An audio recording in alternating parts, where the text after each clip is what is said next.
They called them property, they dressed them in rags. But behind locked doors and filthy lies, black women slaves suffered unspeakable acts that history tried to bury. These weren't just chains of iron. They were chains of silence, chains of cruelty, chains of broken hearts. Imagine the sound, muffled cries in the night, the rustle of chains against wood, a heartbeat pounding so loud it drowns out the world. This is not the history of noble masters and delicate mistresses sipping tea on porches. This is the disturbing reality of a system where women's bodies became battlegrounds of power, desire, and cruelty. What nasty truths were white masters hiding? And why have these stories been erased from history books? The stage is the 1700s and 1800s. Across the American South, the Caribbean, even parts of Europe, slavery was not only an economic machine, it was a world built on control of the body. On the surface, white men presented themselves as noble patriarchs, guardians of family and morality. White women were painted as fragile angels, silent ornaments of gentility. And black women? They were rendered voiceless shadows, seen only as labor, stripped of identity. But reality tells a different story. Enslaved women bore the dirtiest burdens. In fields and kitchens, yes, but also in private chambers where power turned cruel, where the facade of morality collapsed into something filthy and unspeakable. Imagine walking into a house where wealth glitters in the parlor. Polished wood, fine china, the laughter of guests. But upstairs, hidden behind curtains, a woman is stripped of dignity, her body treated as property, her pain silenced by fear. And this was not rare. It was not exceptional. It was the system itself. Because under the law, black women were property. Their bodies could be bought, sold, used, punished, and exploited at the whim of their masters. In daylight, they labored under the sun. At night, they were forced into private hells. They carried a double burden: the sweat of labor by day, the unspeakable torment of exploitation by night. And if they refused, the punishment was swift: the whip, mutilation, or death. The hypocrisy was staggering. White men who preached morality from church pulpits, who demanded purity from their wives, carried out disturbing acts behind closed doors. They masked their obsessions with sermons of virtue. They stood as pillars of community respect while their homes hid filthy secrets. If the women's bodies were never their own, what else was stolen from them? There were secret rooms and night calls. There were knocks on cabin doors in the dark hours when everyone else slept. Women dragged to chambers where walls bore witness to torment. They were coerced into serving not only their masters, but sometimes their masters' guests. Their silence was survival, for resistance could mean death. And then came the mistress's cruelty. For if white men were predators, white mistresses were often enforcers of punishment. Driven by jealousy, many mistresses unleashed their rage on enslaved women. They branded them temptresses, homewreckers, seductresses, even though these women had no choice, no consent, no power to refuse. In twisted logic, it was easier to call them filthy than to face the truth about their husband's brutality. So whips cracked across women's backs, not only for labor, but for imagined sins. And when pregnancies came, as they often did, filthy lies spilled into daylight. Masters denied responsibility. They spread rumors that enslaved women were promiscuous, that the children born were proof of immorality, not abuse. In truth, these children were blood of their blood, born from violence, raised in silence, and enslaved by their own fathers. A disturbing cycle, repeated for generations. Generational trauma carved itself into the lives of these women. Imagine carrying a child, knowing before he can even walk, he may be ripped from your arms, sold to another master. Imagine raising a daughter while knowing she, too, will likely be forced into the same filthy cycle. Her body claimed without consent, her voice stolen before it ever finds strength. This was not just cruelty of the moment. It was cruelty designed to echo for centuries. But how did these women survive? How did they hold on to fragments of self in a world designed to crush them? The physical toll was unbearable. These women's bodies were torn between endless hours in the fields and the violations forced upon them in silence. Some bore pregnancies not of their choosing. Their wombs turned into battlegrounds of power. The cruelty was not only in the act itself, but in the aftermath. They were forced to work while pregnant, whipped if they slowed, punished if they faltered. And when they gave birth, their babies were never truly theirs. Infants could be torn from their arms and sold, traded like livestock, often with the bloodline of their oppressor flowing through their veins. The emotional scars cut even deeper. Imagine raising a child and seeing in his face the features of the man who violated you.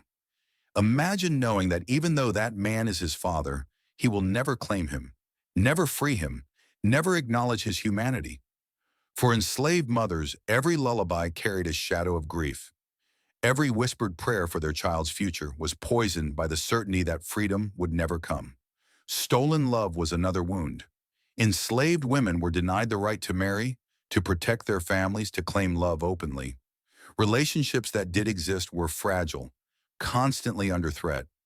A husband could be sold away, a child ripped apart from the family, and the woman left to face her torment alone. Love itself became a dangerous luxury, one more thing that could be stolen in the blink of an eye. The heartbreaking reality is this: women carried children they could not protect, endured violence they could not resist, and suffered punishments for sins that were never theirs. Their lives were stories of survival in a world designed to break their spirit. And yet, they endured. They resisted in ways often invisible to the written record. Some resisted by telling whispered stories, carrying memory as an act of defiance. Others by teaching their children songs that carried fragments of hope. Some fought back through small acts of sabotage, protecting each other when they could. But their resistance, their dignity, their truth was buried under centuries of silence. So how do we know their stories today? It was the voices of the brave who managed to escape that cracked open the silence. Slave narratives, fragile, rare, yet powerful, became testimonies that refused to die. Harriet Jacobs, in Incidents in the Life of a Slave Girl, exposed the vile truths that white masters tried to hide. She wrote of the torment of hiding in attics for years, of protecting herself from the relentless pursuit of a master obsessed with control of her body. Her words, and those of others, cut through the myths and polished lies that society fed itself. But even those narratives were often censored. Editors, many white, softened the horrors, cut out the nastiest truths, fearing they would shock readers too much. And so, even in the telling, much of the filthy reality was erased. Whispers also survived in letters and diaries. Travelers, visitors, even white mistresses occasionally left confessions in ink, disturbing glimpses of what they saw or what they themselves inflicted. One mistress admitted that her jealousy led her to beat an enslaved girl until she collapsed, blaming her for tempting her husband. Another letter described guests at a plantation being entertained, while enslaved women were sent upstairs afterward, as if their humanity could be dismissed with a wave of a hand. The courts remained silent, because under law, black women were property. There was no such thing as rape of property, no such thing as consent or violation. The law itself was designed to protect white men's dirty secrets, to erase enslaved women's pain as if it never existed. But the truth has a way of resurfacing. Modern science, DNA analysis, has uncovered lineages that bear witness to what history tried to bury. Countless African-American families today discover European ancestry not through migration or love, but through the filthy cycle of coercion and abuse that stretched across generations. The bloodlines themselves carry testimony that the history books refuse to tell. History didn't erase these stories. It buried them alive. And slowly, with each discovery, with each narrative unearthed, they claw their way back to the surface. But society's reaction to these truths has always been conflicted. White society clung to denial. Masters were painted as noble men, protectors of their households. Mistresses were painted as betrayed wives, innocent victims of male betrayal. The disturbing reality that both often participated in cruelty was simply too filthy to acknowledge. In black communities, however, the stories lived on. Oral storytelling carried the memories forward, not as polished histories, but as warnings whispered in kitchens, in church pews, by grandmothers to grandchildren. These were truths preserved in the only way possible, through memory, fragile but resilient. Historians themselves often avoided the subject for decades. It was uncomfortable, too raw, too disturbing. To study slavery was one thing, but to confront the nasty truths of sexual exploitation was another. Many sanitized it, reduced it to footnotes, erased the women's voices all over again. It took generations before scholars began to give enslaved women the space they deserved, not just as victims of labor, but as human beings scarred by unspeakable abuse. And when the truths did emerge in documentaries, in books, in lectures, society was shaken. The myths of gentle masters and fragile mistresses cracked under the weight of evidence. But even now, many prefer silence. Films gloss over it, textbooks skim past it, classrooms avoid the subject. Because to face it fully is to acknowledge that slavery was not only about chains on wrists, it was about chains on wombs, on hearts, on the very humanity of women whose pain was buried for centuries. But why? Why were white masters so obsessed with enslaved women? What drove them to such filthy, disturbing extremes?